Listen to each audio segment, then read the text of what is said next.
spirituellement ne veut pas dire qu'on est grand dans tous les domaines qui concernent l'esprit. Amen. On peut avoir un caractère qui ressemble à Christ, mais on ne manifeste pas forcément l'esprit dans les dons. Alléluia. On peut être quelqu'un qui est très, on va dire, qui se sanctifie, mais qui n'arrive pas à donner même sa dîme, qui n'arrive pas à donner l'offrande. Dès qu'on touche la poche, c'est un problème. Mais il y a des gens aussi dans le domaine du donner, le Seigneur les a vraiment propulsés à un niveau où ils ont une compréhension telle que dès qu'on parle de donner, ils sont sensibles à ça. Alléluia. Amen. Ça veut dire que donc, dans certains aspects de la vie, de la vie spirituelle, on peut être avancé, mais dans d'autres, on n'est pas avancé. Amen. C'est pourquoi il est important de travailler de façon stratégique avec le Seigneur. Alléluia. Et à côté de ça, donc, nous avons vu 3 types d'hommes que nous avons caractérisés en 3 caractères. Amen. Nous avons vu le premier caractère, c'était quoi? Quelqu'un se souvient? Pour les distinguer. Leur nature. Amen. Est-ce que nous pouvons acclamer pour le Seigneur? Donc, nous étions en train de parler de leur nature. On disait qu'on a 3 types d'hommes. On a l'homme animal, on a l'homme charnel et l'homme spirituel. Et la première chose qui caractérise les 3, c'est d'abord, qui les distingue, c'est d'abord leur nature. L'homme animal, c'est celui que nous appelons païen. Il fonctionne avec son instinct. Il vit en fonction de ce qu'il veut. Il est conduit par ses pulsions. Il est conduit par ce qu'il veut. Amen. Ses désirs ne sont pas forcément mauvais parce qu'on a vu qu'il y a même des moines qui sont beaucoup plus sanctifiés que les chrétiens. Amen. Mais il est réellement conduit par ce qu'il veut. C'est lui qui se dirige. Amen. Et on a vu que l'homme charnel et l'homme spirituel sont tous les deux nés de nouveau. Ils ont la même nature. Ils ne sont pas différents en termes de nature. Alléluia. La deuxième chose qui les distinguait, c'était quoi? Leur capacité à comprendre les choses spirituelles. L'homme animal ne comprend pas les choses spirituelles forcément. Amen. Ici, quand je parle de spiritualité, nous restons dans le cadre chrétien. Parce que la spiritualité, elle est large. Donc, l'homme animal, le païen, ne comprend pas forcément les écritures divines. Oui, une écriture. Amen. L'homme animal ne comprend peut-être pas forcément les écritures. C'est pourquoi vous allez dire à un homme animal, sanctifie-toi, des trucs comme ça. Il ne va pas forcément être emballé à l'idée de le faire. Ou donne ton offrande et tout. Il ne va pas forcément être emballé. Amen. Mais l'homme charnel, nous avons appris qu'il comprend certaines choses spirituelles, mais les bases. C'est pourquoi Paul les appelle des enfants. Et Paul dit, je ne vous donne pas de la nourriture solide parce que vous n'allez pas la comprendre, mais je vous donne du lait. Amen. Donc, l'homme charnel, c'est celui qui comprend les bases de la vie chrétienne.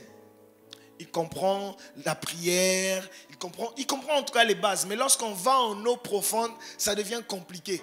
Ça devient bizarre, ça commence à faire peur. Et tout de suite, il est capable de se dire, bon, moi, mon niveau c'est là, c'est bon, là-bas, c'est pour les pasteurs. Alors que la Bible ne concerne pas les pasteurs, ça concerne les enfants de Dieu. Amen. Est-ce qu'il y a un enfant de Dieu ici? Gloire à Dieu. Amen. Est-ce qu'on peut acclamer pour le Seigneur? Et en ce qui concerne l'homme spirituel, c'est qu'il connaît, par rapport à ce deuxième critère-là, c'est qu'il connaît, il comprend les choses spirituelles et c'est quelqu'un qui se hâte, il aime, il est passionné des choses spirituelles. Il aime rester dans cet environnement spirituel-là. Il aime rester dans la présence de Dieu. Il comprend les Écritures. Il est à l'aise avec les Écritures. Il est sensible aux Écritures. Alléluia. Amen. Et le troisième critère, c'était quoi? Leur désir. Très bien. En ce qui concerne leur désir, nous avons dit que l'homme animal, donc, qui est dirigé par ses pulsions, ses passions, ses envies, et répond simplement à ce que son corps lui demande de faire. Alléluia, c'est son instinct, c'est instinctivement le besoin de manger. En tout cas, tout ce qui est besoin qu'il doit satisfaire, il va satisfaire. Alléluia. Mais l'homme charnel, aussi, on avait vu que c'est quelqu'un qui n'est pas très loin de l'homme animal. C'est pourquoi dans l'église, on peut voir un chrétien qui ressemble textuellement à un païen. Il est identique au païen. Pourquoi? Ce n'est pas qu'il n'est pas chrétien. Il a donné sa vie à Christ, mais c'est encore un enfant.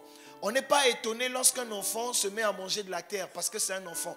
Le fait que l'enfant mange la terre n'est pas synonyme de dire qu'il n'est pas enfant du roi. Alléluia. C'est l'enfant du roi, mais son état actuel ne nous permet pas d'être conscient de qui il est. C'est pourquoi il se comporte comme s'il n'a jamais été enfant du roi. Est-ce que quelqu'un peut dire amen à ça? Très bien.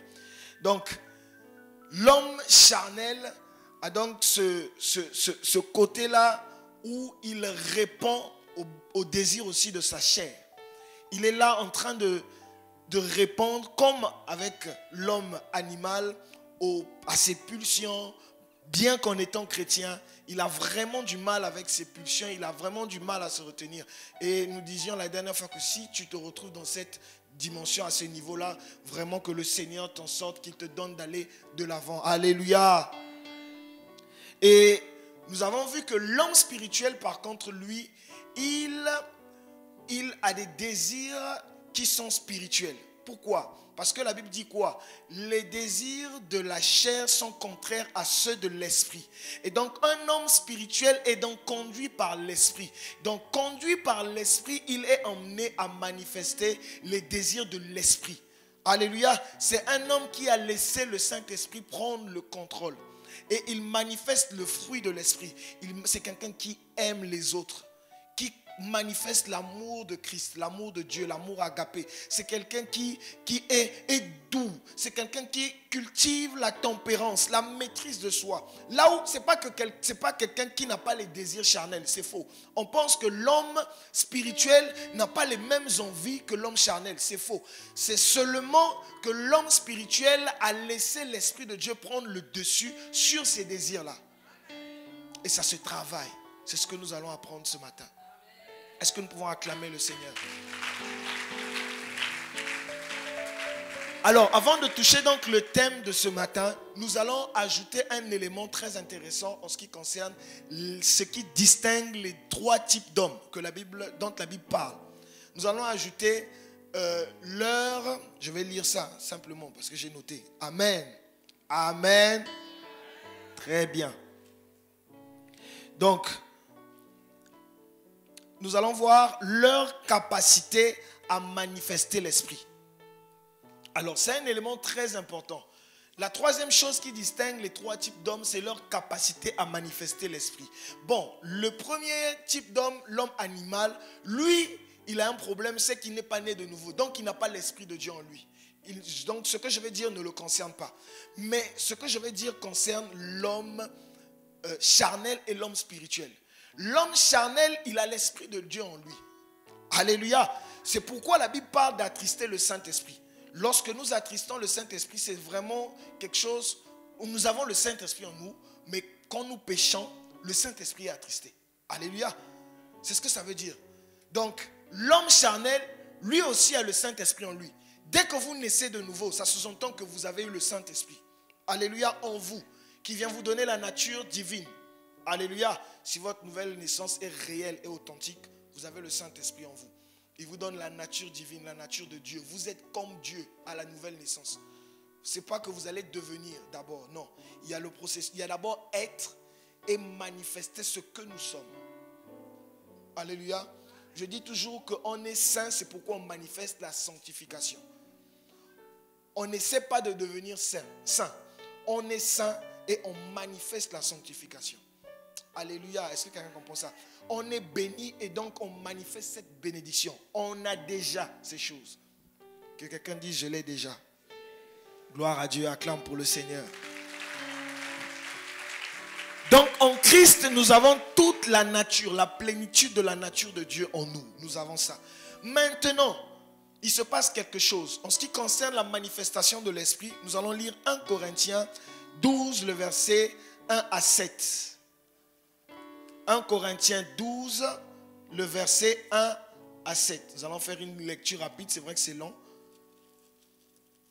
Gloire à Dieu, nous allons nous tenir debout pour honorer les Écritures. Je vais aller vite. La Bible dit ceci.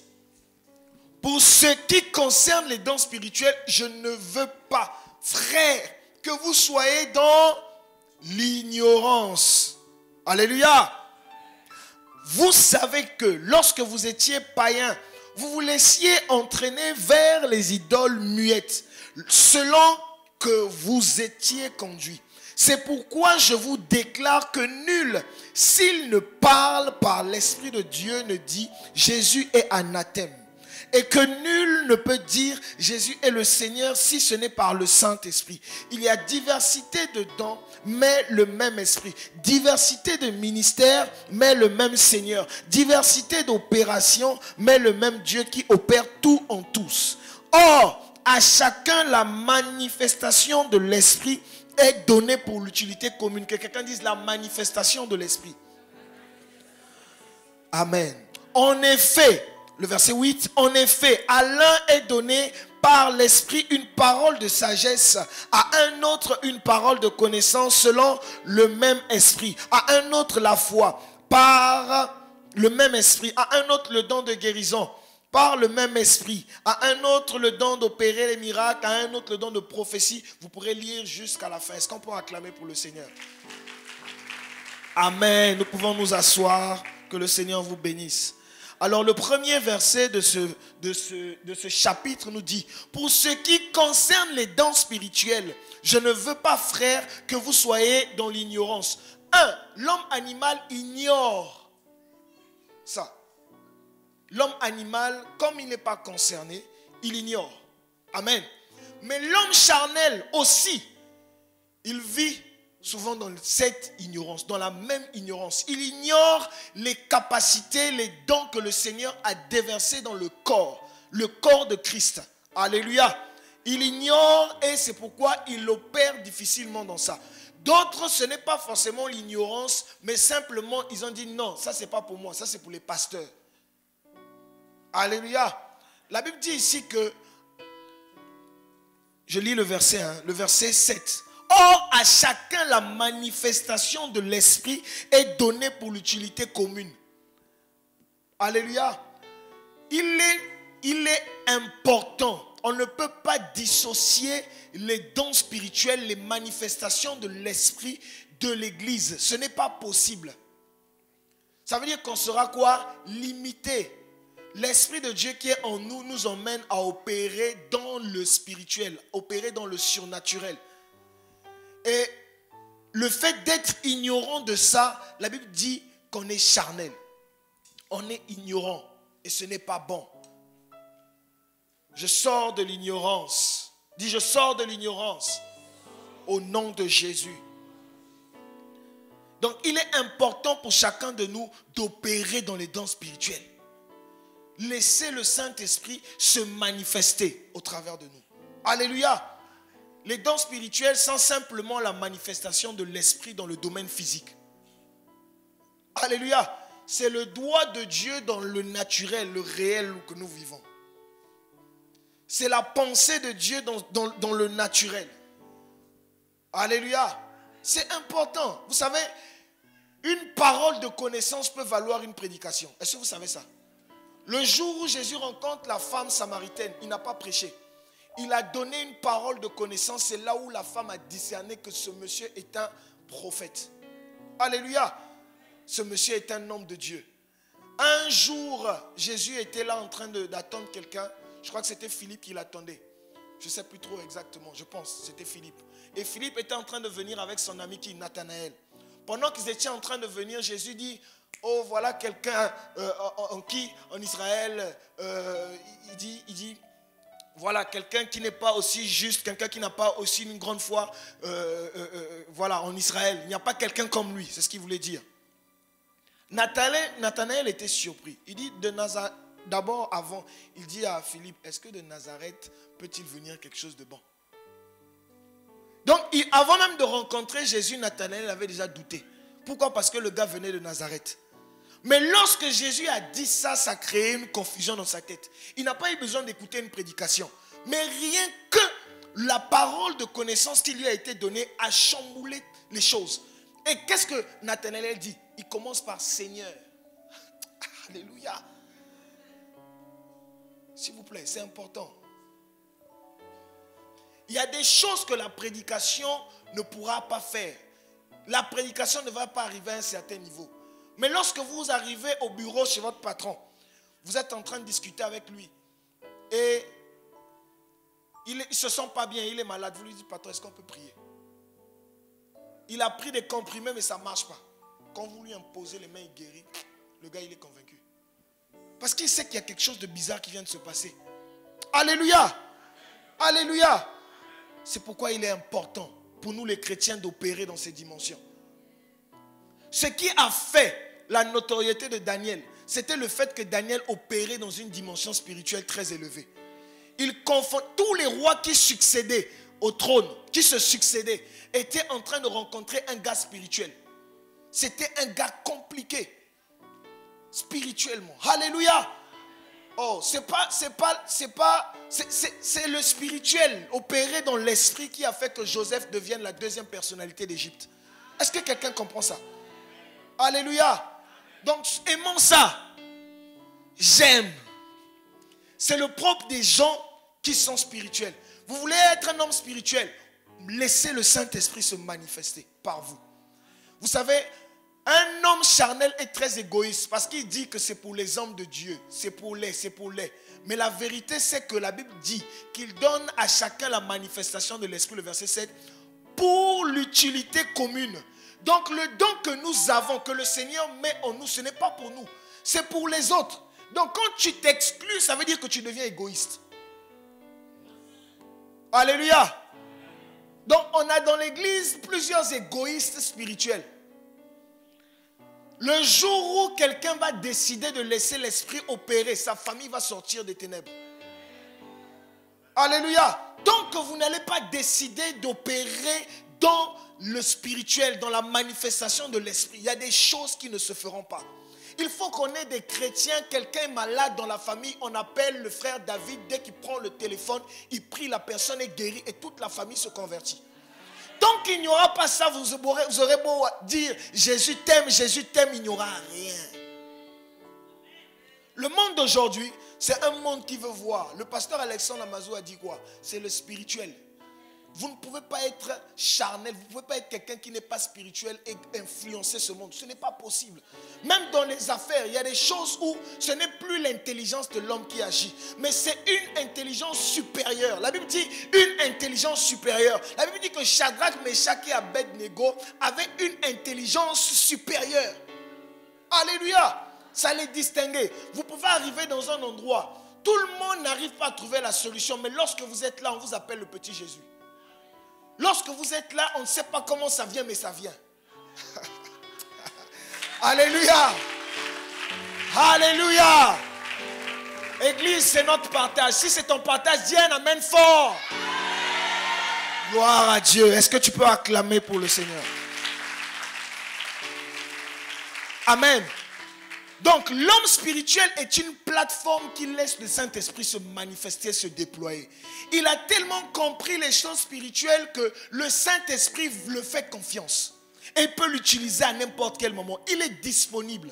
C'est quelqu'un même par l'intuition. C'est-à-dire qu'il est tellement spirituel, il est tellement connecté, il comprend tellement l'importance du domaine spirituel que le Saint-Esprit peut le prendre à n'importe quel moment. Un jour, Philippe était en train de marcher. Pendant qu'il marchait, il a disparu. C'est ce que la Bible dit. Philippe a disparu. Il s'est retrouvé devant un eunuque éthiopien. Il a fini de faire le ministère. Il a expliqué à l'eunuque éthiopien ce qu'il n'arrivait pas à lire. La Bible, on parle de quoi? Quelqu'un qui a disparu, un pini. Oh, vous croyez que c'est Satan seulement qui savait faire ça? C'est un copieur, Satan. Il n'a jamais créé quelque chose. Tout ce que Satan fait, la preuve, lorsque Moïse jette le bâton, il copie. Il jette 10 bâtons. Mais là, ce qui montre que c'est Dieu, c'est que ce que Dieu fait consume ce que Satan fait. Alléluia. Dieu fait. Arrêtons de penser que tout ce qui se fait dehors, c'est forcément le diable. C'est le blasphème. Vous allez blasphémer par erreur, vous n'êtes pas au courant. Vous pouvez blasphémer contre le Saint-Esprit, vous n'êtes même pas conscient. Vous savez, la première personne à qui on a dit qu'il opérait par l'esprit de Belzébul, ce n'est pas un païen. Ce n'est pas un sataniste, c'est Jésus. Donc faites attention. La même chose qui se faisait il y a 2000 ans. Nous-mêmes les chrétiens, on est devenus des spécialistes de ça. Alléluia. Hier, il y a 2000 ans, c'était les pharisiens qui disaient c'est l'esprit de Belzébul. Mais aujourd'hui, 2000 ans après, c'est nous-mêmes les chrétiens On dit non, ça c'est la magie. Ah, vous savez ce que Dieu fait? Vous savez ce que Dieu fait? Jésus, pour blaguer, il dit pour vous montrer que moi, j'ai le pouvoir. Étends ta main. La main devient sèche. Reprends, fais rentrer ta main dans la poche. Il ressort. La lèpre sort. Ça c'est quoi? Il a un numéro. Je vous dis la vérité. Jésus un jour, il a vu un aveugle, il a pris la salive, il a pris la terre, il a mélangé, il a mis sur les yeux. Est-ce que tu vois? Je vois. Le jour où moi je fais ça, enfin, je suis devenu un magicien. Un jour, Pierre était en train d'emmerder Jésus. Il lui disait, Seigneur, on a besoin, il faut qu'on paye les impôts, il faut qu'on paye ceci. Jésus dit, arrête de m'emmerder, va pêcher. Le premier poisson que tu trouves, prends l'argent à l'intérieur, va payer les impôts. Ah! Ça c'est quoi? Est-ce que ça c'est normal? Que quelqu'un dise que c'est normal. C'est pas normal. La Bible relate des histoires qui ne sont pas normales. C'est un condensé des choses bizarres. Si vous n'acceptez pas d'être bizarre, vous allez rater quelque chose. Vous pouvez aller au ciel, mais vous n'avez pas vécu la vie chrétienne que Dieu attendait de vous. Alléluia.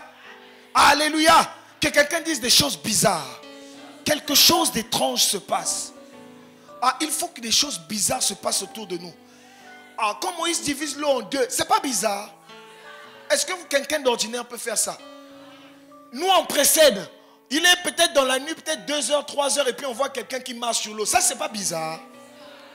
Ah, qu'est-ce qui est normal alors? Hey, ne tuons pas le spirituel dans l'église. Ah, laissez le Saint-Esprit opérer comme il veut. S'il nous plaît, ne soyons pas égoïstes. Il y a des païens dans ce monde qui ne vont se convertir que lorsqu'ils verront le paralytique marcher. Oh my God. Hey! Hey! God. C'est bizarre. C'est bizarre. Comment on peut nourrir plus de 5000 hommes? On n'a pas dit les femmes et les enfants. On dit 5000 hommes avec 2 pains, 2 poissons, 5 pains. Ça veut dire quoi? Comment on peut faire ça? Non, n'essayons pas d'être trop logique. La Bible n'est pas logique. Pourquoi on veut expliquer A plus B égale machin? Non, non, non, non, non. La Bible, ce n'est pas une question de A. Lorsque vous arrivez à expliquer Dieu, ça veut dire que ce n'est pas Dieu. Oh! On ne peut pas. Comment vous allez expliquer Dieu? On essaie de contenir Dieu dans un système. Dieu n'est pas dans un système. Il est Dieu. Il est Dieu. Il n'est pas dans un système. Il n'est pas dans une forme de logique humaine. Écoutez, Paul dit quoi? Mon évangile ne s'arrête pas que par des discours persuasifs. Non, mais par la démonstration de la puissance de Dieu. Est-ce que c'est un hasard qu'il ait dit? Non, ce n'est pas un hasard. Il savait que les Grecs étaient intelligents. Ils avaient la logique. Si je vais rencontrer ces hommes et je leur parle de ma logique, ils vont être beaucoup plus intelligents que moi des fois. Alors, qu'est-ce que je dois faire? Je dois manifester ce que je dis. Il est temps qu'à un moment donné que le chrétien ferme la Bible et dit, bon, maintenant on va pratiquer. Hein? Alléluia. Oui, oui, oui, oui, oui, oui. À un moment donné, il faut fermer la Bible. On a trop lu. Ok, passons à la pratique maintenant.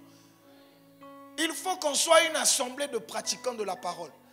Quelqu'un qui a fini de dire que non, le Saint-Esprit va descendre. Après, il se tient debout, il dit, bon, le Saint-Esprit va descendre. Et le Saint-Esprit descend. Et quand les gens sortent, c'est un feu qui envahit le quartier. Pourquoi si peu de puissance? Parce qu'on ne laisse pas le Saint-Esprit se déployer. Jésus lui-même, il dit quoi? Il dit, attendez, ne bougez pas. Attendez. Si vous allez parler, vous n'allez pas réussir. Ce n'est pas parler qui va changer. Si vous allez vous sanctifier comme les pharisiens, vous n'allez pas réussir. Mais attendez le Saint-Esprit. Le Saint-Esprit quoi? Pour démontrer. Lorsque le Saint-Esprit arrive, ce qui se passe c'est quoi? C'est que Pierre, le Yuma qui fouillait, par le premier discours, 3000 personnes se convertissent. C'est de la folie. Pour rappel, Pierre n'est pas là à l'école, c'est un pécheur. Donc ce n'était pas un bon discoureur. Alléluia. Donc il n'avait pas la langue facile et il était très nerveux. Ça veut dire que c'est quelqu'un, dès qu'on commence à parler, ah Dieu, Jésus, vraiment combien de fois je dois pardonner? C'était quelqu'un qui était chaud. Dès qu'on vient arrêter Jésus, il sort, il dégaine. C'est quelqu'un qui pêche. La pêche, c'est pas facile. Hein? C'est pas facile, c'est un métier difficile. C'est un métier difficile. Donc, il est nerveux. À tout moment, il pouvait... Ah, attends, là, tu blagues avec moi. C'est ça, Pierre. Alléluia. Donc, il ne savait pas parler. Il n'est pas allé à l'école. Il n'a pas appris. Deuxièmement, ce n'est pas quelqu'un qui était... non, moi, tempérant. Non, non, non, non. Dès qu'il y a une situation... C'est lui qui est allé voir Jésus pour dire combien de fois on doit pardonner quelqu'un. Alléluia. Donc, c'est quelqu'un, le petit Jean était déjà en train de l'énerver. C'est lui le gars, on n'a pas encore payé les impôts, il n'était pas patient. Il vient voir Jésus, mais Jésus, c'est comment on doit payer là et tout. Jésus dit, va pêcher le poisson. Mais ce jour-là, Pierre est sorti, il y a quelque chose de bizarre qui s'est passé. Il y a quelqu'un qui dit quelque chose de bizarre. Quelque chose de bizarre. Hey, il est temps d'opérer dans les quelque chose de bizarre. Hey! Et quand il a fini de parler, ils arrivent devant le temple. Il y avait un paralytique assis qui était là. Il dit, je n'ai rien. Je n'ai ni or ni argent. Mais ce que j'ai, je te le donne. Lève-toi. Comment? Lève-toi. Marche. Et la Bible dit que l'ombre même de Pierre guérissait les malades. Non, c'est bizarre ça. Quelqu'un dit c'est bizarre. Alléluia. Je ne sais pas si c'est la même Bible qu'on lit. Est-ce que c'est la même Bible? C'est la même Bible, hein? Gloire à Dieu. Est-ce qu'on peut acclamer pour le Seigneur? Alléluia. Alors, aujourd'hui, nous allons continuer dans la même direction. Nous allons voir un thème assez simple. La responsabilité du chrétien dans sa croissance spirituelle. La responsabilité du chrétien dans sa croissance spirituelle. Très important. Que quelqu'un dise, je dois grandir. Je dois grandir. Partant du deuxième point que nous avons vu dernièrement, le deuxième notez bien, où nous disions que dans le domaine spirituel, on peut croître comme on peut régresser. On peut rétrograder. C'est déjà une des raisons qui nous montre combien il est important de pouvoir continuellement être conscient de sa responsabilité à se maintenir. Alléluia. Il est important. Il est très important pour nous de pouvoir être conscient du fait que nous devons nous maintenir. Regardons ce que la Bible dit dans 2 Pierre 1, le verset 10. C'est le verset principal du jour normalement. Donc 2 Pierre 1, le verset 10. Je vais lire. La Bible dit ceci. C'est pourquoi, frères, appliquez... Voilà, ça c'est le verset en parole vivante.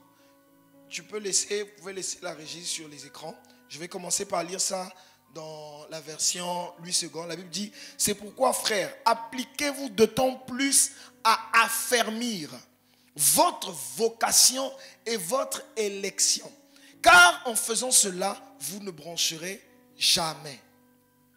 Alors, la version parole vivante qui est sur les écrans dit ceci. Mes frères, Dieu vous a choisi et vous a appelé. Dis, je suis choisi et appelé. Amen. Ayez d'autant plus de zèle pour confirmer et affermir, entre parenthèses, par votre vie, cette vocation et cet appel. Car si vous agissez ainsi, vous ne ferez jamais de faux pas. Est-ce qu'on peut acclamer le Seigneur pour ce passage? Dans la version Louis II, j'aime bien le mot qui est utilisé. On dit, appliquez-vous d'autant plus à affermir. Lorsqu'on commence à parler d'application, ça devient un peu... Parce que ça engage quoi? Notre responsabilité. Écoutez, l'une des choses qui fait que les gens rétrogradent, les gens perdent la foi, c'est qu'ils perdent l'application. La Bible dit quoi? Veillez et priez. Le diable, il sait fermement, il sait que notre chair, comme nous avons vu la dernière fois, notre chair là, elle est faible. Le diable est au courant de ça. Il le sait. Et donc, ce qu'il fait, c'est juste de travailler pour laisser la chair prendre le dessus. Et lorsque la chair et nos raisonnements mondains prennent le dessus, ce qui se passe, c'est qu'on s'éloigne de Dieu. Des fois, on n'est même pas conscient.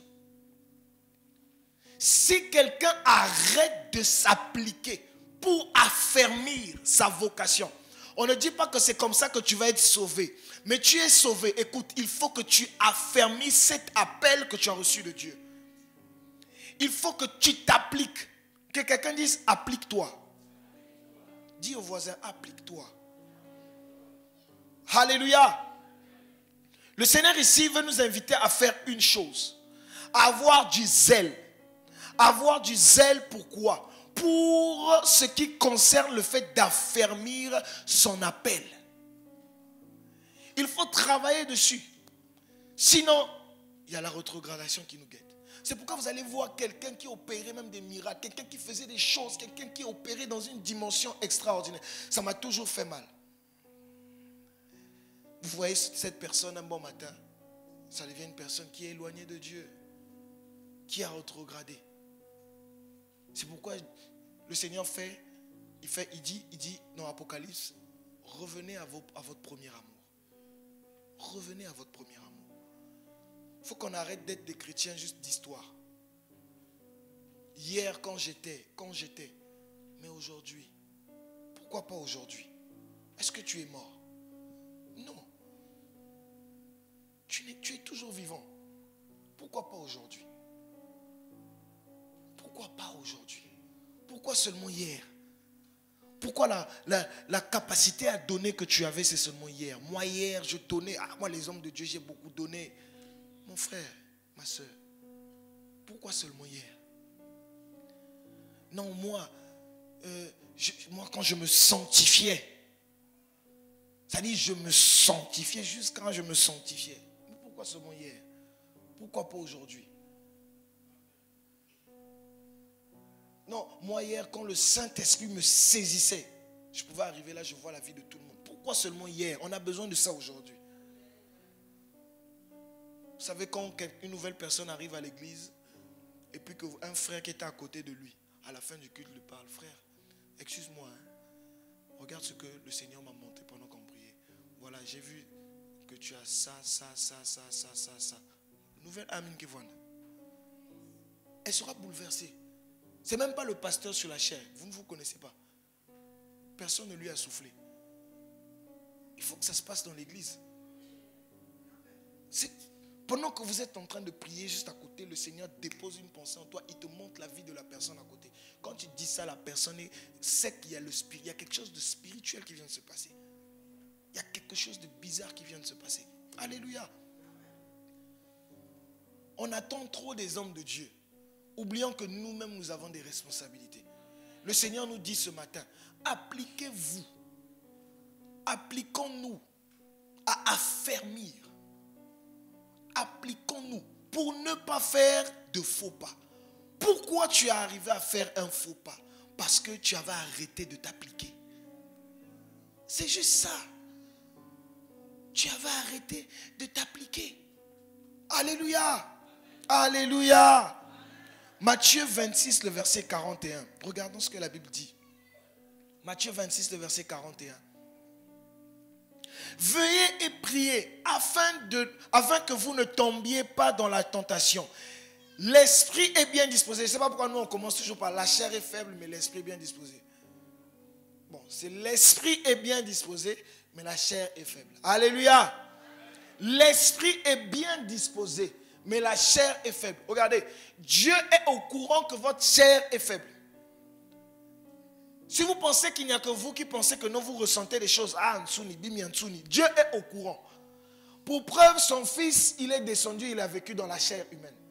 Donc, il n'y a pas quelqu'un qui est plus au courant que Dieu des réalités charnelles que nous vivons. Il n'y en a pas. Il connaît. Une autre raison, parce que c'est lui qui nous a créés. Il sait. Bon, maintenant, peut-être vous allez dire, non, lui il nous a créés, mais il est assis sur son trône. Mais il est descendu. Il a vécu comme un homme. Alléluia. Il a connu la souffrance. Il a connu la tentation. Vous vous souvenez? Dans le désert. Il a connu la faim. Après 40 jours, 40 nuits de jeûne, le diable est venu le tenter. Alléluia. Mais regardez ce que la Bible dit. Veillez et priez. Ce n'est pas la responsabilité de Dieu de veiller. La Bible ne dit pas Dieu veille. Non. La Bible ne dit pas Dieu prie. Non. Nous veillons et prions. Pour faire quoi? Pour ne pas tomber dans la tentation. Écoutez, la tentation est une réalité. C'est quelque chose qui est là. C'est vrai. Dieu aussi le sait. C'est pourquoi il dit quoi? Veillez et priez. Dans l'autre verset, on a dit pour ne pas faire un faux pas. Pour ne pas brancher. Alléluia. Il faut faire quoi? Veiller et prier. Ça engage quoi? Notre responsabilité. Dieu ne viendrait pas prier à ta place. Jamais. Au début, je croyais que non. Il faut que je ressente l'envie de prier. Ces jours-ci, je ne sens pas que j'ai envie de prier. Je suis en train au fur et à mesure de comprendre avec le Seigneur que la dernière fois je le disais, que ce n'est pas une histoire de feeling. C'est une histoire de faire, de s'appliquer. Parce que la dernière fois je vous parlais d'amour, aimer la même. Quand il dit aime ton ennemi, comment tu vas aimer ton ennemi? Comment pas et puis tu... Donc si on reste dans l'amour du sentiment, on ne pourra pas aimer. Alléluia. C'est un commandement. Comment il te dit, soyez toujours joyeux. Mais toi, tu sais que tu n'as pas mangé. Il te manque, il te manque, il te manque. Comment tu vas être joyeux? Tu viens de perdre un être cher. Comment tu vas être joyeux? Alléluia. Est-ce que quelqu'un comprend ça? Ça engage quoi? Notre responsabilité. Que quelqu'un dise ma responsabilité. Ma responsabilité. Et l'autre vérité dans ce verset, c'est que la chair, elle est faible. Ça, c'est clair. La chair est faible. J'ai un ami qui dit souvent très faible. La chair, on est d'accord avec Dieu. La chair, elle est faible. La dernière fois, nous étions en train de voir que la chair a des désirs qui sont contraires à ceux de l'esprit. Regardez ce que la Bible dit. L'esprit est bien disposé. C'est-à-dire qu'il a des désirs qui ne sont pas les mêmes que ceux de la chair. La première chose qui va vous combattre dans votre croissance spirituelle, c'est votre chair. Ce n'est pas d'abord le diable. Ce n'est pas l'oncle de la famille. Non, non, non. C'est ma chair. Quelqu'un dit ma chair. Un jour, Paul pouvait dire, je traite durement ma chair. Je la tiens quoi? Assujettie. Hein? Ça veut dire que c'est un combat. C'est une lutte entre lui et sa chair. Ça veut dire que ce n'est pas facile. C'est la guerre. Quelqu'un dise la guerre. Ça commence d'abord avec sa propre chair. La chair n'est pas faite pour être tendre avec nous. Vous savez pourquoi? Parce qu'elle va périr. La chair sait qu'elle va périr. La chair, si, elle sait qu'elle va périr.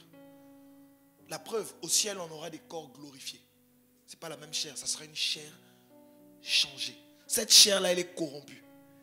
Donc, elle sait qu'elle va finir poussière. Du coup, elle est attirée que par les choses qui concernent ce monde. Vous aurez envie de jeûner. Votre chair va vous dire, tu vas mourir. Si tu essaies, à 10 heures, tu as une faim, on dirait, tu n'as jamais mangé, ça fait 3 jours. Vous n'avez pas compris ça? C'est-à-dire, la chair va te faire des choses, c'est comme si tu ne fais pas ça, tu meurs. C'est-à-dire, tu ressens quelque chose, tu dis, si mon salve m'embien, mon que foi. Mais lorsqu'on arrive à se retenir, on se rend compte que, oh, mais c'est seulement passé. On n'est pas mort. Alléluia. La chair va nous dire, si je ne bois pas, si je ne bois pas. Regardez à quel point la chair peut aller. Les addictions. Où vous allez voir quelqu'un qui va dire, si je ne fume pas. Si je ne fume pas. Moi je connais des gens comme ça. Si je ne fume pas, je ne peux pas dormir. Regardez comment la chair, écoutez, la Bible dit que nous devenons esclaves de celui qui a gagné de nous. C'est quoi? Quelqu'un peut dire ça? Voilà, qui a le dessus sur nous. Nous sommes esclaves de ce qui a le dessus sur nous. Alléluia. Donc, quand quelque chose nous possède, nous devenons dépendants de quelque chose, nous devenons esclaves. En réalité, nous sommes esclaves du péché. lorsque nous vivons par rapport à notre chair, nous devenons esclaves de notre chair. Quand tu vis en fonction de tes pulsions, tu es esclave de tes pulsions. C'est ce que la Bible dit. Comment ça, quelqu'un qui est maître de tout est esclave? Parce que nous allons découvrir une chose, que nous avons la nature de Dieu en nous. Alléluia. Je crois que c'est Jérémie qui disait, comment ça les fils de roi, les princes sont en train de marcher à pied et les méchants sont sur les chevaux. Alléluia. C'est cette réalité-là. Nous, chrétiens, nous devenons esclaves des addictions. Esclaves des choses. Alors que Christ est mort pour nous, il nous a arrachés de la vaine vie du péché. C'est ce que la Bible dit. Hein? Il nous a arrachés de la vaine vie du péché. Il nous a sortis des ténèbres de ce monde pour nous emmener dans son agréable, son admirable lumière. Alléluia! Waouh! Mais comment ça se fait que nous continuons à vivre comme ça? Comment ça se fait que nous sommes ignorants des choses spirituelles? Comment ça se fait? Appliquons-nous. Dieu ne viendra pas prendre la Bible pour lire à notre place. Il ne le fera pas. Il ne viendra pas faire ça. Il ne va pas jeûner à notre place. Il ne va pas prier à notre place. Alléluia. Est-ce que quelqu'un comprend ça? Il ne fera pas toutes ces choses à notre place. J'ai ma part de responsabilité. Vous savez, le royaume de Dieu, c'est un royaume de responsables. Dieu nous apprend la responsabilité. Le meilleur enseignement qu'un parent peut donner à son enfant, c'est de devenir responsable. Apprendre à dire que ça, je suis responsable. Vous savez, on est tellement dans un monde où facilement on doit accuser quelqu'un. Forcément, c'est soit un oncle, c'est toujours quelqu'un comme ça qu'on accuse. Mais on ne se remet pas en question. Par principe, les gars, ils savent. Par principe, en tout cas ceux qui sont autour, ils savent. Par principe, quand il y a un problème, je me pose toujours la question, qu'est-ce qui a fait que moi, je ne puisse pas voir cette chose? Qu'est-ce qui a fait que ça arrive? Qu'est-ce qui a fait que ceci? Qu'est-ce que moi, je n'ai pas fait? Avant d'indexer quelqu'un, il faut commencer à s'indexer soi-même. Dans l'art même du leadership, les hommes ont compris une chose, qu'un bon leader n'accuse pas. Ce sont les enfants qui accusent. Même quand il est seul, il va dire que ce n'est pas lui. La première réaction d'un enfant, je ne sais pas, ils ont appris ça où, mais bon. Dès que tu dis, c'est toi qui as cassé, non, ce n'est pas moi. Dès qu'il sait parler, il va vous dire que ce n'est pas lui. Ou bien ce sont seulement les enfants des autres. Quelqu'un est concerné? Alléluia. On ne sait pas qui les a appris ça. Donc, c'est naturel. L'irresponsabilité est naturelle. Mais la responsabilité, c'est le domaine des grands. Vous ne pouvez pas être un grand sans pouvoir, sans pourtant être quelqu'un qui assume. Surtout dans notre génération d'aujourd'hui où on a des hommes qui ressemblent à des femmes. Dans leur façon de poser les actes. Dans leur façon d'être. Pourquoi tu... Non, c'est pas moi. Tu viens, c'est pas moi. C'est quoi? C'est quoi? C'est quoi? Un homme, c'est quelqu'un qui pose un acte et à la fin, quand on vient, s'il a mal agi, il assume. Jeff, c'est moi, j'assume. Apprenons à nos enfants. Je remercie le Seigneur parce que j'ai appris ça très tôt. On m'a enseigné ça.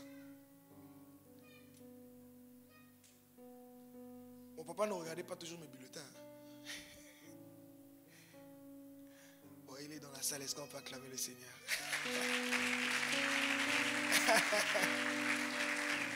Moi, j'allais parler, mais bon. Il n'avait pas l'habitude de regarder mes bulletins. Sa politique, c'était de dire à un certain âge. Quand j'étais petit, bon, il me talochait jusqu'à un certain âge. Mais à un moment donné, c'était je paye les cours. À la fin de l'année, tu es passé en classe supérieure. C'était ça la question. Ça m'a appris quelque chose. Que j'étais responsable de mon échec comme de ma réussite. Je ne donnerai à personne les clés de mon échec ou de ma réussite. Ça ne marche pas comme ça. Même mes conversations avec lui, il sait qu'à un niveau donné, c'est David qui va décider. Alléluia. C'est comme ça qu'on se gère. Il peut, aujourd'hui là, surtout que j'ai grandi, c'est lui-même qui m'a enseigné comme ça. Donc, les gens qui sont autour de moi vont dire, le garçon il est têtu. Non, c'est pas être têtu. C'est être un garçon. Alléluia. Oui, quand tu t'es fait mal là, on t'a conseillé. Sois aussi capable de venir dire, c'est bon, j'assume. J'assume les conséquences. On t'a dit, tu es encore jeune, tu ne travailles pas, laisse ma bille, tout ceci, cela. Tu vas enceinte, papa, il faut assumer. Amen. Oui. Quand on apprend la responsabilité, ça fait qu'on est mesuré dans nos actes. Il y a des choses qu'on dit on ne va pas faire parce qu'on n'est pas prêt à assumer ce qui va arriver. Alléluia, est-ce qu'on peut acclamer le Seigneur? Si nous les papas de ce monde, nous apprenons la responsabilité à nos enfants, à combien plus forte raison Dieu? Dieu ne veut pas fonctionner avec des gens irresponsables. Regardez, la parabole des talents, il fait quoi? Il remet des talents, la responsabilité, à 3 de ses serviteurs. Il ne dit rien. Faites ce que vous voulez. Il est parti. Il ne dit rien. Il est parti. Le premier, on avait 5, il a multiplié, il en a eu 10. Le deuxième, il en avait, je crois, 2, il en a multiplié, il en a eu 4. Le dernier, il avait 1, il n'a rien fait. Il a gardé. Alléluia. Quand le maître arrive, il dit au maître une chose. Les 2 autres, on a dit bon et fidèle serviteur. Mais quand le maître arrive sur le dernier, il dit, ah, moi je te connais. Tout de suite, le manque de responsabilité. C'est pas moi. Moi je connais comment toi tu fonctionnes, papa. Quand toi tu donnes là, ça dit, j'ai eu peur d'aller faire travailler ça de peur que si je perds ça, ah, il y a un problème. Le gars lui dit quoi? Méchant serviteur. Pourquoi méchant? Parce que il aurait pu perdre ça. Le maître l'aurait encouragé. Au moins tu as essayé. Mais tu n'as rien fait. Et tu reposes. Donc c'est comme s'il a accusé. La première réaction de l'homme après avoir péché, c'est de dire c'est pas moi. Vous voyez que c'est naturel, non? On a toujours tendance à dire que sortons de ça. Quand quelque chose ne va pas dans ta vie, assois-toi, pose-toi la question. Qu'est-ce que je ne fais pas bien? Ça c'est difficile, hein? Quand quelque chose ne va pas, il faut savoir aussi se poser. Se dire, qu'est-ce que j'ai loupé? Qu'est-ce que je ne fais pas bien? Qu'est-ce que je n'ai pas bien fait hier? Alléluia. Soyez des personnes qui se remettent en question. Après on va accuser que non, c'est l'oncle qui a fait. Non. Alléluia. Dis, c'est ma responsabilité. Mais vous savez, l'une des choses les plus intéressantes que j'aime avec le Seigneur, c'est que ce n'est pas un irresponsable. Alléluia. Il ne va jamais nous donner de faire quelque chose sans que lui ne puisse contribuer. Oh, regardons Ézéchiel 11, le verset 19 à 20. Regardons ce que la Bible dit. Waouh, que quelqu'un dise waouh. Il dit ceci. Je leur donnerai un même cœur. Et je mettrai en vous un esprit nouveau. J'ôterai de leur corps le cœur de pierre et je leur donnerai un cœur de... afin qu'ils suivent mes ordonnances et qu'ils observent et pratiquent mes lois. Et ils seront mon peuple et je serai leur... Voilà ce que le Seigneur fait. Il prend la garantie de changer notre nature. Il dit, lui, si je lui laisse faire, il ne pourra pas faire. Ça ne marchera pas. Ce que je vais faire, je veux enlever son cœur de pierre qui est dur face à la parole de Dieu. Je lui donnerai un cœur de chair, un cœur flexible, un cœur sensible à la parole de Dieu. Et je vais ôter son esprit incrédule pour lui donner mon esprit, un nouvel esprit.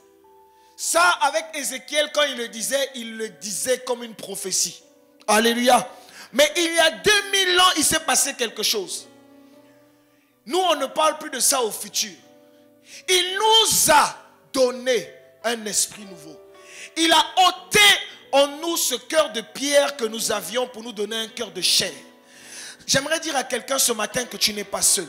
Le Seigneur a ôté ce cœur de pierre qui était insensible à la parole de Dieu et t'a donné un cœur de chair. Un cœur, c'est ce que Jésus a fait.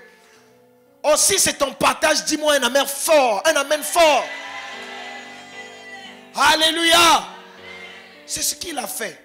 Il savait que seuls nous ne serions pas capables de pouvoir vivre selon lui, de pouvoir pratiquer sa parole, de pratiquer ses commandements. C'est pourquoi ce qu'il a fait, c'est de mettre en nous une nouvelle nature.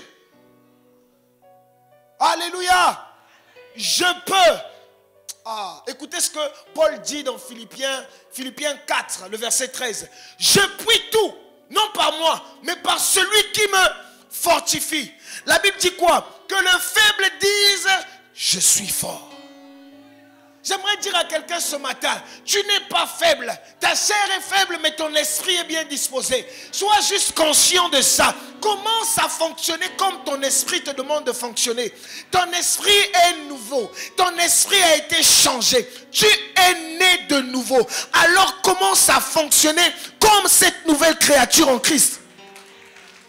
Je ne parle pas de quelque chose que vous essayez d'avoir. Non. Je ne parle pas de quelque chose vers lequel nous courons. Non. Je parle de quelque chose qui est en nous. L'Esprit de Dieu en nous est l'espérance de la gloire. Alléluia. Alléluia. Hey. Je puis tout par celui qui me fortifie. C'est-à-dire que si vous dites que je suis faible, vous avez raison. Charnellement. Mais mon homme intérieur est régénéré. Alléluia. Paul dit, c'est quand je dis que je suis faible que je suis fort. Alléluia. J'aimerais dire à quelqu'un ce matin, tu es fort. Non pas parce que toi tu es fort, mais parce que celui qui vit en toi est au-dessus des pulsions, au-dessus des choses de ce monde, au-dessus de toutes ces réalités. Alléluia. Tu peux te lever et dire, non, cette fois-ci, non, je ne brancherai pas. Je ne brancherai pas. Je suis tombé, mais je veux me relever. J'ai failli, mais je me relève. Oh, ce matin, j'aimerais dire à quelqu'un que tu es fort, que tu as l'Esprit de Dieu en toi. Lève-toi et avance. Tu peux encore avancer. Tu peux encore commencer quelque chose de nouveau ce matin. Tu peux encore commencer une nouvelle histoire ce matin. Dieu peut encore t'utiliser et il va t'utiliser. Dieu peut encore faire des choses avec toi. Il va le faire ce matin. Alléluia. Hey. Waouh. Waouh. Ce n'est ni par force. Ce n'est ni par puissance. Mais c'est par l'Esprit de l'Éternel. On ne peut pas se passer de l'Esprit de Dieu. On ne peut pas se passer de l'Esprit de Dieu. On ne peut pas se passer de l'Esprit de Dieu. Ce n'est pas possible. Jésus dit quoi? Physiquement, c'est bien que je sois là. Mais il est avantageux pour vous. Pas pour moi, mais pour vous que je m'en aille. C'est votre avantage. Si je reste avec vous, quelque chose va se passer. Je ne voulais pas dire ça ce matin. C'est un autre thème comme ça. Mais écoutez. S'il n'y a pas la mort, il n'y a pas la vie. C'est par la mort qu'on accède à la vie. Amen. Et s'il n'y a pas mort, il n'y a pas multiplication. Un grain qui ne meurt pas sous terre ne peut pas se multiplier. Écoutez, Jésus savait que s'il voulait se multiplier en plusieurs personnes, il fallait qu'il meure. Il savait que sa présence physique avec nous ne pourra pas impacter le monde. Mais sa mort ferait qu'il reviendrait sous une autre forme. Et cette forme lui permettra d'être en tout. Partout. Faisons tout. Comme il veut. Alléluia. Alléluia. Il le savait. Il le savait. Il le savait. Il le savait. Il le savait.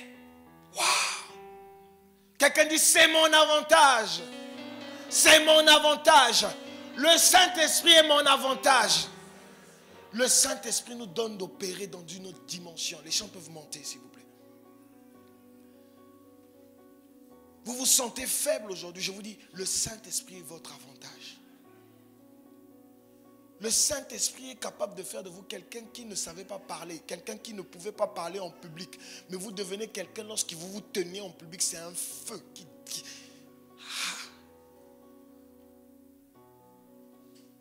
Pourquoi si peu de résultats, Église? Parce que le Saint-Esprit n'a pas sa place. On peut le dire des lèvres, on peut le chanter, mais on doit le vivre. Le plus important, ce n'est pas de le dire. Le plus important, ce n'est pas de le chanter. Mais le plus important, c'est de vivre. On chante trop. On parle trop. Mais on vit peu. Alors que ça devait être le plus important. Les disciples du Nouveau Testament, quand on regarde les Actes des Apôtres, toute cette période-là, c'était des gars, ils n'avaient pas tout ce que nous avons comme connaissance. Ils n'avaient pas tout ce niveau. Ils parlaient peu. Ils chantaient peu. Mais c'est des gens, quand ils commençaient à manifester Christ, c'était incroyable. À un tel point où, quelque part dans une ville qui ne connaissait pas Christ, Jésus n'est jamais arrivé à Antioche. Est-ce que vous savez ça? Jésus n'était jamais arrivé à Antioche. Mais ils avaient entendu parler de Jésus. Quelqu'un qui a ce genre de caractère, quelqu'un qui est comme ça. Et quand à Antioche, ils ont vu ses disciples, ils ont dit, ah, ça c'est pas ce qui ressemble. Un gars comme ça qu'on nous avait. Ah, je prie que quelqu'un commence à ressembler à Jésus. Je prie que quelqu'un commence à ressembler à Jésus ce matin. Ne vois pas ta vie d'aujourd'hui. Ne vois pas tes défauts. Ne vois pas tes challenges d'aujourd'hui. Mais je prie que le Seigneur t'amène à être comme lui. Que tu deviennes comme Jésus. Qu'il y ait un feu qui brûle au-dedans de toi. Que ça te consume tellement que quand tu n'as pas prié, tu es mal à l'aise. Pourquoi? Parce que l'esprit est bien disposé. L'esprit est toujours en éveil. L'esprit est bien disposé. Je prie qu'on ait des personnes qui n'ont pas peur d'imposer les mains aux malades. Parce que la Bible dit, voici les miracles qui accompagneront tous ceux qui auront cru. Je sors pour faire l'évangélisation quelque part en route. Je rencontre un frère ou une soeur qui est malade. Je vais prier pour toi. Pourquoi? Parce qu'en moi, j'ai au-delà de tous les médicaments que le monde peut te donner. J'ai la puissance de Dieu en moi. C'est ce que la Bible dit. Le Saint-Esprit en moi, il n'est pas là pour dormir. Il n'est pas là juste pour me sanctifier. Il n'est pas là juste pour m'emmener à donner les offrandes. Il est là aussi pour m'emmener à opérer dans une autre dimension. Je n'ai pas besoin de faire des croisades, mais j'ai juste besoin de sortir et de rencontrer quelqu'un qui a des problèmes. Ma seule parole dans sa vie va changer le cours de sa vie. Alléluia! Église de Dieu, aimons ces choses, car vous ne pouvez pas posséder ce que vous n'aimez pas. C'est une loi. On ne peut pas posséder ce qu'on n'aime pas et qu'on n'honore pas. Si nous disons que nous honorons le Saint-Esprit, honorons-le pleinement. N'honorons pas une partie et laissons une autre. Honorons-le pleinement, ne limitons pas l'esprit. Laissons-le faire. Le pasteur Attams pouvait dire, ne soyons pas Nazareth. Parce qu'à Nazareth, on tue les prophètes. Nazareth, c'est la familiarité. Nazareth, c'est le frère David du quartier. On ne voit pas en lui l'homme de Dieu. Nazareth, c'est ma fille qui a grandi chez moi à la maison. Je ne vois pas en elle une prophétesse. Oh, on a des jeunes ici qui vont bouleverser ce monde. On a des jeunes ici qui seront des feux. Oh, je déclare quelque chose sur un jeune ce matin. Je déclare quelque chose sur un jeune ce matin. Que tu reçoives ou pas, ça sera une conséquence. Tu vas subir cela au nom de Jésus. Je déclare que tu vas faire des choses incroyables pour le royaume. Je déclare que ta bouche est un feu. Je déclare que de tes mains va se répandre une onction de guérison terrible. Ah! Je déclare qu'il y aura des gens ici qui vont commencer à voir des choses. Je me souviens, un jour on priait avec les jeunes ici à l'église. On déclarait ces choses. Mais je ne vous dis pas combien il y a des jeunes dans cette église qui voient. Et j'ai même peur. J'en ai même la chair de poule. Avec précision. Pas sur la vie des autres, mais sur ma vie. Ils viennent me voir. Il y a David. Voici ce que le Seigneur m'a dit. Je suis choqué. J'ai dit, c'est pas possible. J'ai dit, c'est pas possible. Comment? Avec une précision. Et ils ne sont même pas conscients de ça. Alléluia. Tant qu'on ne désire pas les choses spirituelles, rien ne se fera. Trop de formalisme tue le spirituel. Trop de théorie tue le spirituel. Il est temps de passer à l'action. Alléluia. Notre Dieu agit. Jésus pouvait dire, mon Père travaille et moi aussi je travaille. Oh, est-ce que quelqu'un peut commencer à travailler? Est-ce que quelqu'un peut commencer à travailler? Lorsqu'il s'agit du parler en langue, quelque chose qui est écrit dans la Bible, c'est écrit. Mais on est surpris de voir des chrétiens qui se disent, non, moi à ce niveau-là, c'est pas moi. Tant que tu diras ça, tu n'auras jamais ça. Et c'est quelque chose que tu loupes. Tu vas aller au ciel, mais Dieu te demandera des comptes. Parce que nous avons vu que ces dons, ce n'est pas pour nous. C'est pour l'utilité commune. C'est pour bénir quelqu'un. Imaginez-vous, si Pierre n'avait pas parlé au paralytique qui était à la porte, s'il n'avait pas ouvert la bouche pour dire lève-toi et marche, que serait le paralytique jusqu'à la fin de sa vie? Paralytique. Alléluia. Il est temps de laisser que le Saint-Esprit travaille en nous. Que Dieu vous bénisse.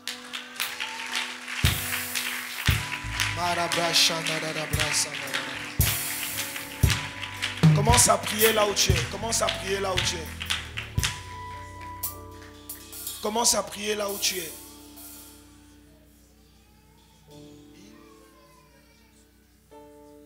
Commence à prier. Commence à prier là où tu es. Commence à prier. Commence à prier. Commence à prier. Vas-y, parle à Dieu maintenant. Parle à Dieu maintenant. Que le feu qui a été déposé en toi ce matin commence à s'exprimer. Il y a un feu là qui veut s'exprimer ce matin. Parle à Dieu, parle à Dieu. Commence à prier. Est-ce que les gens peuvent prier ce matin? Prier ce matin. Quelqu'un commence à élever sa voix, commence à prier. Seigneur, remplis-moi de toi, remplis-moi de toi. Désire être rempli ce matin de l'Esprit. Désire être rempli ce matin de l'Esprit. Même si tu as le Saint-Esprit en toi, tu peux toujours demander à être rempli, à être rempli, à être rempli et que ça déborde. Que ma coupe déborde ce matin. Que ma coupe déborde ce matin. Les brasso la mandala bressete, les mondara bassete. My God. Abrassa ya mandara brasse. Ya ya. Hey, ja.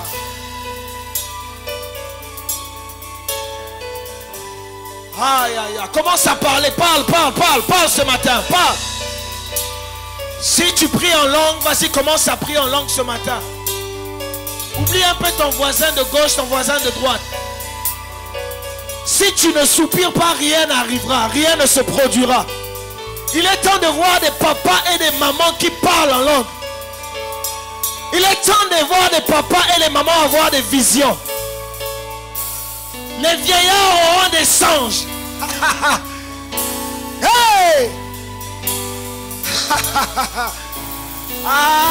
Overflow right now. Holy Spirit. Ah, ça descend comme une électricité. D'autres sont en train de sentir cette chair de poule là. Oui, c'est lui. Il y a d'autres qui sentent, c'est comme un feu qui commence à descendre, qui monte et qui descend d'eux. Aïe, mama shaya brasa.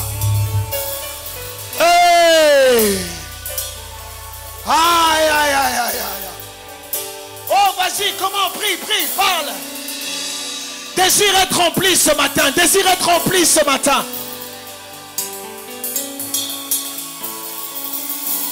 Ta croissance spirituelle va dépendre de ce moment-là.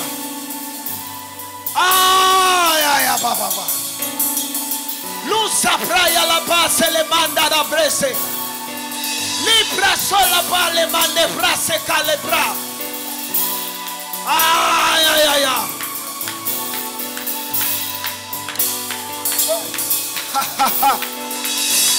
Saint-Esprit. Saint-Esprit, tu remplis quelqu'un ce matin. Voici quelqu'un qui est en train de voir les écailles tomber de ses yeux, qui commence à voir, qui commence à voir, qui commence à voir, qui commence à voir, qui devient une arme puissante entre les mains du Saint-Esprit. Un feu qui se répand sur tes mains. Tes mains deviennent des instruments pour la gloire de Dieu. Vous imposerez les mains aux malades et ils vont guérir. Vous parlerez de nouvelles langues.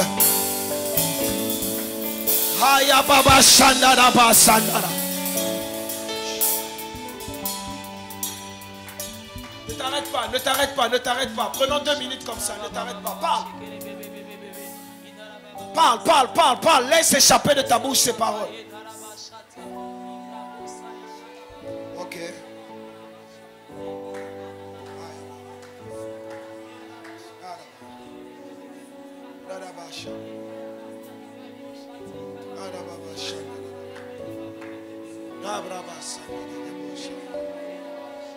Parle à Dieu, parle à Dieu, parle à Dieu.